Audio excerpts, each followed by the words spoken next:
If a man can plan a business meeting, he can plan a date. If a man can dedicate every Sunday to football with his boys and dress head to toe in his favorite team colors, regardless if they win or lose, he does not have commitment issues. Men are wildly capable. It is actually the hottest thing about them. When they are unhinged in their pursuit of the things that they want and are passionate about. If they don't have the time, they make time. If they don't have the money, they find a way to make the money. If they don't know how, they learn how. Stop thinking less of men. Stop being interested in men who think less of you. Because if they are willing, if they are able, and if they are interested, you won't have to remind them that you exist. You won't have to beg for their time or their attention or their affection. You're doing yourself and others a disservice by simultaneously settling for less and begging for more. Make that make sense. Just because a guy follows through on certain goals in his life and commits to certain things, like football, it doesn't mean he is going to automatically commit to a woman.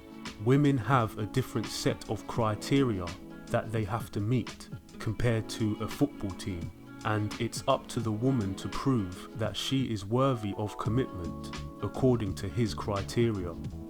Women have standards that you have to meet, so make sure you have standards that women have to meet.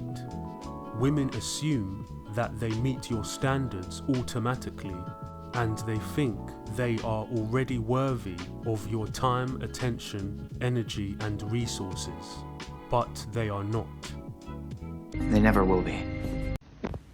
How is a person a slut or a whore if they have never cheated in their life in any form?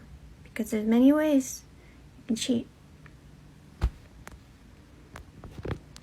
How is a person still a slut or a whore if they haven't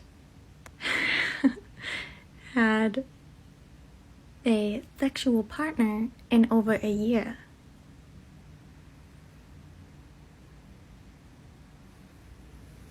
Make it make sense. And why is it bad to sleep with people when you're not in a relationship? Men do it.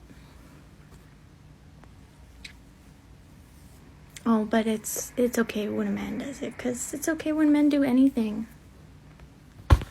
The definition of a slut is a promiscuous woman who sleeps around with multiple guys indiscriminately. You don't automatically lose that reputation if you've been in a relationship or didn't do anything for a year. She was laughing about it because she knows she was talking foolishness and does not believe her own lies. And nobody believed her.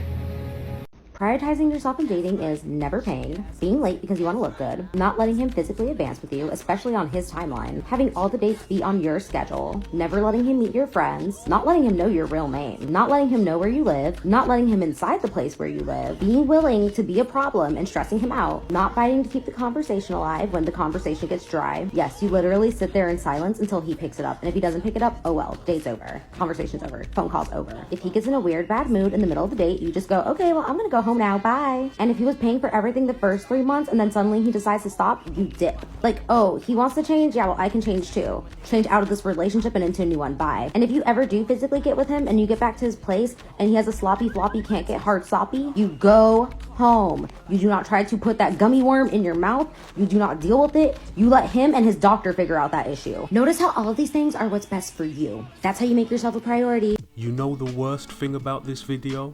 Women in the comments were actually agreeing with her. She is basically saying you have to be Mr. Perfect forever, and if anything goes wrong, regardless of what happens to you, she will leave. She does this from a place of arrogance, while completely ignoring her own personal flaws. She's got, like, flaws.